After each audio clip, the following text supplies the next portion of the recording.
একসাথে অনেকগুলো three piece পেয়েছি, কখন যে বানাবো বুঝতে পারছি না। এইদিকে ইফতারি বাড়ার আগে আমার ছেলে ইফতারি খাওয়া শুরু করছে, আর ইফতারিতে আজকে অনেক কিছু ছিল।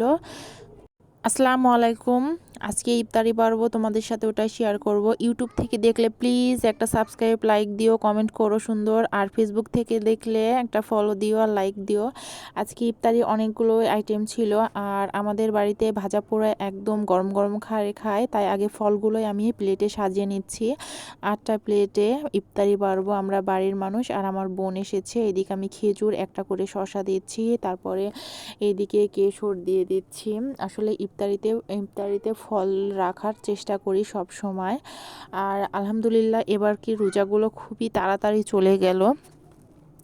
তোমাদের কি খবর ঈদে কেনাকাটা? আমি তো ঈদে কেনাকাটা কিছু করিনি বলতে গেলে, কিছু টুকটাক কিনেছি, কিন্তু আমার ননদরা অনেকগুলো আমাকে থ্রি পিস দিয়েছে। মানে 4 ননদ 4টা থ্রি পিস দিয়েছে। আমার কিন্তু একটাই ননদ, একটা ননদও থ্রি পিস দিয়েছে। আর আমার মামা শ্বশুরের মেয়েরা দিয়েছে অনেকগুলো। কখন বানাবো ওগুলো আমি বুঝতে পারছি না। আর ইফতারিতে রোজা থাকে সারাদিন, মানে ঘুম থেকে একটু তো দেরি হয়, তারপরে রাতে ইফতারের পর খাওয়া দাওয়ার পর আর এসব বসতে ইচ্ছা করে না। আর এইদিকে আমি বেলের শরবত বানিয়েছিলাম, আমার বোন সবগুলো ঢেলে ঢেলে দিচ্ছে। আর তোমাদের ঈদের বাজার কতটুকু হয়েছে জানিয়ে যেও। রোজা তো পায় শেষের দিকে, আর এই ভিডিওটা আমার 3-4 দিন আগেকার করা। আমি এত আলিশ হয়ে যাচ্ছি যে ভিডিও ফোনে থাকা সত্ত্বেও আমি এডিটও করছি না, ভয়েসও দিচ্ছি না। আর এইদিকে আমার ছেলে অস্থির হয়ে যাচ্ছে, আজকে কি আঙ্গুরের ব্যবস্থা করোনে? আমি বলছি একটু থামো, ওয়েট করো। আর সে তো রোজা নাই, ইফতারের আগে সব কিছু টেস্ট করে দেখছে, বেলের শরবত দেখছে কেমন হয়েছে, কিন্তু বেলের শরবত তার পছন্দ হয়নি। রোজার আগে পর্যন্ত ও শরবত খাচ্ছিল, কিন্তু কেন জানি না এবার রোজাতে কোনো শরবতই খাচ্ছে না, বেলের শরবত খাচ্ছে না, লাচ্চা খাচ্ছে না। বাড়িতেই লাচ্চা বানানো হচ্ছিল।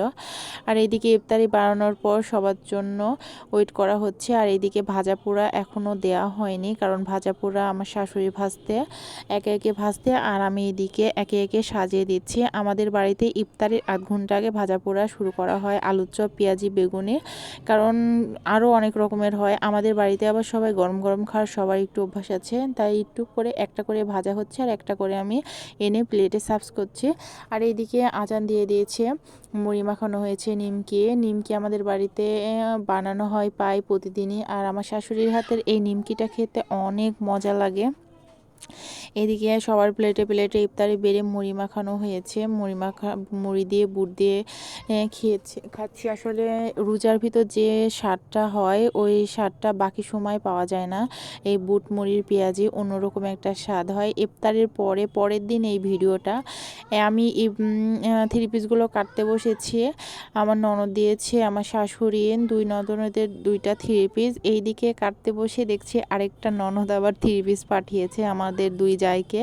মানে আমি বলছি এগুলো আমি বানাবো কোথায়? আলহামদুলিল্লাহ আমার ননদগুলো অনেক ভালো, তাদের ব্যবহার আচার আচরণ সব ভালো। আবার তারা মানে ভাইয়ের বউদেরকে অনেক কিছু দেয়। আর এদিকে তো রাতের খাবার ছিল মাছের ঝোল আর করলা ভুনা। এই করলা ভুনা না, সরি, চচ্চড়ি। এই খাবারটা আমার অনেক পছন্দ।